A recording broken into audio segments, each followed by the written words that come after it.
Hey, so we're going to talk about the Bible a little bit today. What I want to talk about specifically is Matthew chapter 5 and the beginning of the Sermon on the Mount. Now, the reason I want to talk about the Sermon on the Mount, this is the first video that we're ever doing, and one of the things that I've found incredibly important is the Sermon on the Mount as a foundation for faith and a foundation for how you approach God. But even though that's not really the right word, and that's kind of what this video is about, is that this is not necessarily how you are supposed to live, like the Ten Commandments or something like that. But the point of the Sermon on the Mount and what Matthew is doing, and with his introduction of the Sermon on the Mount, when he put that in there, is he is lining Jesus up with Moses, and he is doing a continuation. So this part of the Bible, this part of the New Testament, is an echo of Exodus. Does that mean that you should go read Exodus first and then come here? Well, if you're new to Christianity or thinking about Christianity, and you don't have a foundation, then you can start here and then go back later and look at Exodus. And obviously it'll be important in your journey eventually to understand that. I found that a lot of people look at the Ten Commandments and think, well, this is how I'm supposed to live. This is how I'm supposed to live my life. And it was an important part of Judaism, is an important part of how to live in that time when Moses came down from the mountain. Sermon on the Mount starts with this list of 9 things. Again, in Matthew chapter 5, you'll find this list, and it's called the Beatitudes. Beatitudes coming from the Latin for blessing. So these are blessings. What's important, if you are looking at this versus the Ten Commandments and you're like, how are they related? So in the Ten Commandments, it's referring to the image of God. So the first, if you go back to Genesis, all humans are created in the image of God. The Ten Commandments describes that relationship to, if you're the image of God, then these are the things that you shall do and shall not do. That is a lot of prohibitions and what you shouldn't do. This is a list of what you should do. So a lot of people talk about the upside down kingdom, or the reversal that Jesus brought to the world. And what the Beatitudes does is it reverses our thinking about our life, human suffering, and what it means to be a follower of Jesus. And it turns things a little bit so that we're not looking at the outcome, but we're looking at the posture. And then immediately Jesus tells you what that posture will result in. And there's 9 of them. I'll go through them real quick. There's poor in spirit, those who mourn, the meek. We'll talk about meek a little bit. Those who hunger and thirst for righteousness, the merciful, the pure in heart, the peacemakers, and those who are persecuted for righteousness' sake. There's a couple functions that this does. A lot of people get introduced to this either in Sunday school or when they first approach the Bible and they see a long list and they're like, oh, he's blessing all these people who are having a hard time. And it dawned on me recently reading this that this is really a description of what it is like to be a follower of Christ. And where you go, this really could be looked at as almost like a ladder or a personal growth. I've started to dig deeper into the Old Testament with the purpose of understanding the prophecies, understanding the prophets, and I've understood that this basically is a type of prophecy. It is a prophetic vision and a prophetic telling of what it means to be a follower of Christ, and how your progression through being a follower of Christ is. And I didn't really understand that until I was doing it and came back and looked at this the fourth, fifth, sixth time and went, oh my goodness, this is how it worked. This is exactly how it worked. So starting with the first two, poor in spirit and those who mourn. He says, blessed are those who are poor in spirit, for theirs is the kingdom of heaven.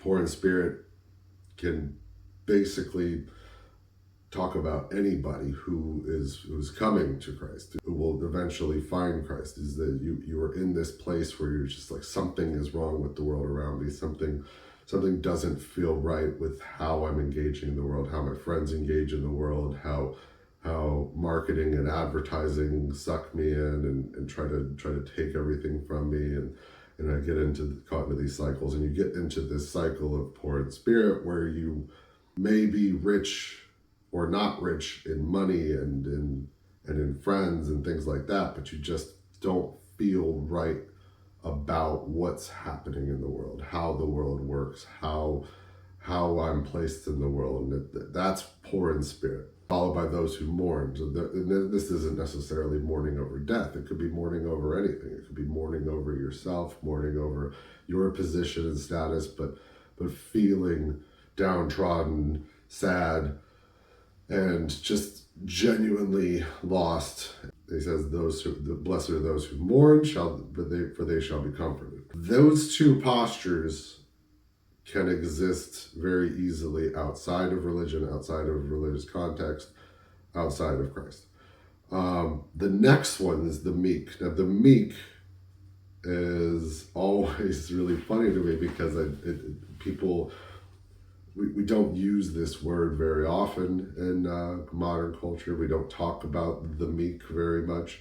I could say from personal experience, I remember a time when I thought that it meant weak, and it does not mean weak. Weak and meek are different words for different reasons. The meek specifically is those who submit to God. Not necessarily to God. It could mean that you submit to any other authority.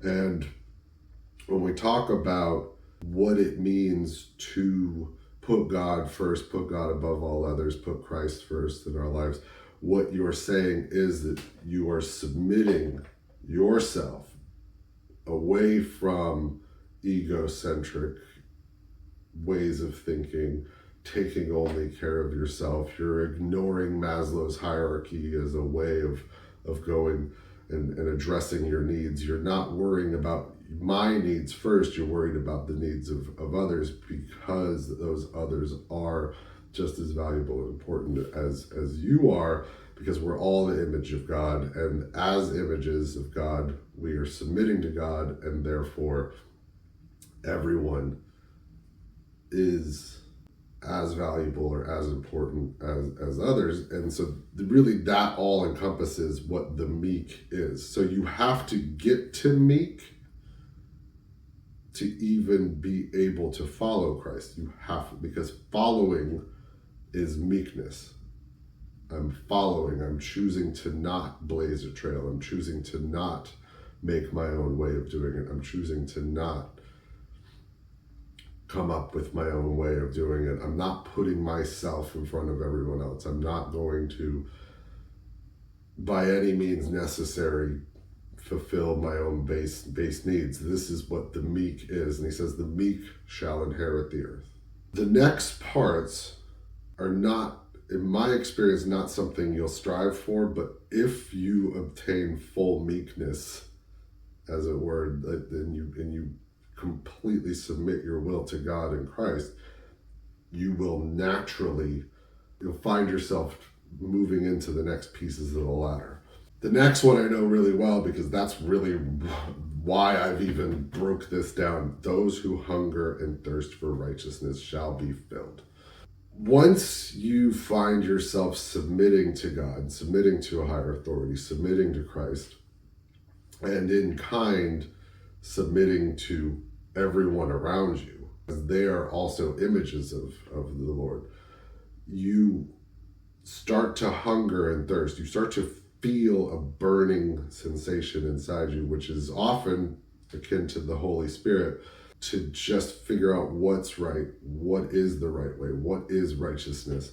And righteousness literally means being right with God, being in a good, correct position with the authority that was mentioned in the meekness. Whatever it is that you've submitted to in your pursuit of meekness is what you will hunger for, is hungering to make that meekness better. Because you will find results from that meekness and you will feel better. You will start to find that ailments that you've had will just start to go away. You will find that you are pursuing making yourself in a healthier way so that you can better submit to that higher authority. Christ is saying that if you follow him and you hunger and thirst for righteousness, you will be filled. And the way you get filled is through this book.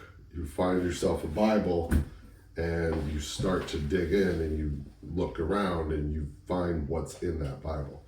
The next is, blessed are the merciful, for they shall obtain mercy. Mercy is really where, through your hunger and thirst for righteousness and your self-discovery and your discovery of what righteousness means, is when you bridge what Christ said.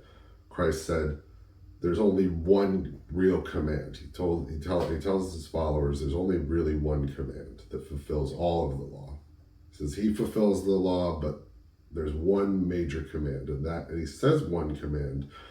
And a lot of people say, oh, well, he said two things right after that. So he says, put God before everything else, before all others, and love your neighbors as you would yourself. Or in another part of the Bible, he says, love your neighbors as I have loved you. That's not two things. And the reason that that's not two things is if you go back to Genesis 1, you find that everyone is created as an image of God. And as images, putting God first means that you're putting his images first, which means by nature you have to love your neighbors as you do yourself, because you're an image, they're an image, and they're an image of God. So if you put God first, it all is going to happen in that order, or you're not really putting God first.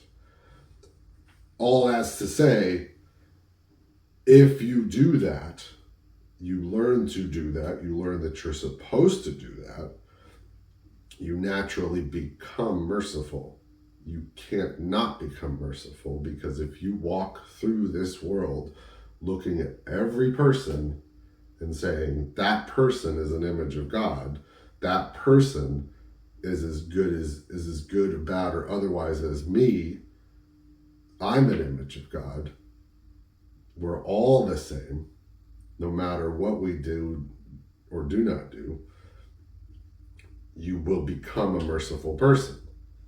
Mercy is showing kindness, showing some type of love to your neighbor, to your enemy, to people that are in between the two, to the people that are just on the street. It's the Good Samaritan. It's the person that sees the person on the street and says, I can do something, I will do something. The next is the pure in heart. It is an amplified version of everything that we've already talked to this point. It is the meek kind of amplified, which is why I think Jesus puts it later after merciful. Pure in heart, meaning every single thing you do in your heart, which does mean mind also. It means that every thought you have is about God. It's about putting God first. It's about putting his images first. It's not about, oh, can I make an extra dollar here? Oh, can I get away with doing this thing over here? Oh, well, this one time I'm going to treat this person poorly. You would never do it. It's that it doesn't even cross your mind to treat somebody anything other than an image of God. It says, blessed are the pure in heart. Jesus says, for they shall see God. And that's pretty plain right there. You're going to see God if you're pure in heart. You're going to see it absolutely everywhere you go. You will see God in everywhere, everything, everyone, all the time. You will walk out of your house and all you will see is God. And to the point where you may get overwhelmed someday. If you get to this point, that is what's going to happen. The next one is blessed are the peacemakers. The peacemakers one is the wildest one to me, because I was telling somebody the other day, I don't want to be a peacemaker. I don't want to do it. And I think if you search in your heart, you don't want to be the peacemaker. I don't want to see two people quarreling and bump in the middle of them and stop it. Nobody wants to do it. And if you need evidence of that, look on the internet anywhere. What I was telling one of my brothers from the church is, even though I don't want to, I have had a couple occasions where I've been in public and become a peacemaker, even though every fiber of my being is telling me not to do it. Something happens and you go stop it. And it is this diffusion of finding a way to see two people embattled where one or both are being taken by the darkness, taken by sin, taken by demons, however you want to say it. And you don't go in and just start saying, oh, no, he's right. What is wrong with you? No, he's right. No, you're wrong, etc., etc. You don't do anything like that. You will find yourself at some point in time walking up to someone, yelling at someone else, and looking at them and saying something along the lines of, are you okay? And this simple thing, something like that, clicks, because you've just shoved love into that person. And I'm very excited about the world and how this works, because everyone's an image of God. Everyone is built in a similar way to Christ as the living God. This is where my body as a temple comes from. And your body being a temple means that God and the Holy Spirit are able to reside inside of you. The temple, you go to the Old Testament, and you can read the plans that Solomon had for the temple, but then you can read the Psalms and you can read what the temple's for. But the thing is that there's no room for anything else if God goes into the temple. So if you see two people fighting and you introduce God into that, it has this incredible power to diffuse anything. Does it last? Of course not. If people are going to be possessed by demons, it doesn't last very long. When someone is irrationally yelling or screaming at somebody, and you let that person know that you see them, and you don't talk to them about the quarrel, but you see them, it has this disruptive facet to it where they just stop. They stop. If it's from a place of love, if it's from a place of, I'm not trying to be the hero, don't go in trying to be the hero.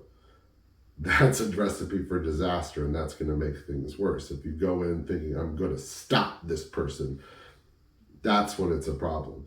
If you go in as a peacemaker and say, I just want you to know, I see you, and this is probably not what you really want to be doing. I'm not saying you should do it. My experience, what has happened is I've done it and I didn't want to do it. It just happened. And fear of the Holy Spirit's very real in this world, and at least in the United States. People don't want to admit that it's real and that it does take your body, it does take over your actions, it does happen. If you have come to this point in the list of the Beatitudes and you are at the point of peacemakers, you don't have control over it. And I think lots of people will tell me, I've had this happen. Unless it's happened to you, you can't really explain it. But it does just happen. But Jesus tells us, blessed are the peacemakers, for they shall be called sons of God. And I think it is so incredibly uncomfortable to be a peacemaker. This is why you get to such an incredible blessing at this point, because it is not easy. It is difficult. It is terrifying. And almost everybody doesn't want to do it. If you want to really dig in and look at peacemakers, I mean, that's what the whole second half of Genesis is about. Look at Abraham's life. That is Abraham's life. Is he started off as very judgmental and short-sighted, but he became a peacemaker. Look at the life of David. He started off as a destroyer, as a killer, and became a peacemaker. Became one who resolves conflict through civility and trust and faith in God, not through the sword and death. The final one is, blessed are those who are persecuted for righteousness' sakes, for theirs is the kingdom of heaven. Now this is the one. You're naturally going to get to this point, because if you have done everything and you've filled your hunger and thirst for righteousness, you're going to find it necessary to share the word. You're to share what has gone on, what has happened to you, what your life has become. I have been persecuted for this message of, it's not about you. It's not about what you want. It's not about getting money, serving the capitalism and going for making as many dollars as you can, even though, if you go to business school, that's all it's about, operating income and profit. And by any means necessary, making sure that you keep the accounts in the black or as close to the black as possible. Just in that message, void of Christ, I've been spoken to and told, that, oh, you're being ridiculous. So of course you just do whatever you need to do to make money. This gets to something that gets way deeper, way gnarlier later, of what does it mean to be persecuted for righteousness' sake? For righteousness' sake, he says. And that is just, the world is full of sin, full of people who are just out for themselves, full of demons, full of all sorts of nasty things. And if you're telling people that that's the wrong way of living, there's going to be people who find that it's not, they don't want to hear it. They don't think that they're gonna fight against you. They don't want to hear that they're doing things wrong. As far as they can see, that seems to be the easy way out, and it's what this part of the Bible, what Matthew chapter 5 is telling you, is that while it may not be the easy way, it's the more freeing way. Engaging with the creation around you, you're engaging with the evidence of God, which is what I call everything. You're engaging in nature, you're engaging in humanity, you're engaging in what we're all here to do, which is take care of this garden, take care of this beautiful place that we live. And if you're going to get persecuted for the purpose of honoring anything, what about being persecuted for honoring love? God is love. God is recognition that everyone is just as valuable as you are. That is what it is. That's where I'm going to leave it for today. If you like this, go ahead and let us know that you want to see more. If there's something specific in the Bible that you want us to talk about, let me know, and then we can address that in another video. If you have any questions about what I've said here, let me know. If you found any of this interesting, read Matthew chapter 5 through 7. It's incredible. It is the synthesis of just about everything it means to be a Christian, what Christianity is. It's in 2 chapters of the New Testament. And I'll talk about some other recommendations of how to come in. If you're new and you're like, well, where do I go? Well, find a thought for thought, either New International Version or the Message or the Passion Translation. Start with that. International Children's is also really good if you want it, just like a quick, simple way of knowing it. Just read it. Read it, or find somewhere where you can listen to it. Find a YouTube video that goes over the Sermon on the Mount. The whole Sermon on the Mount is the explanation of what it means to follow Christ. Well, this is what it means. I feel like if you're new to this and you watch that, you might have some questions, and I'm happy to talk about it. I absolutely love the Sermon on the Mount. I've been breaking it down over and over and over and into pieces and chunks. It's absolutely incredible. So yeah, if you want us to answer any questions, let me know. Leave a question at the bottom. We'll respond back here. If there's something you want to see discussion on in the Bible or Old Testament, New Testament, whatever, let us know. Otherwise, that's it for me here. Thanks for watching, and see you next time.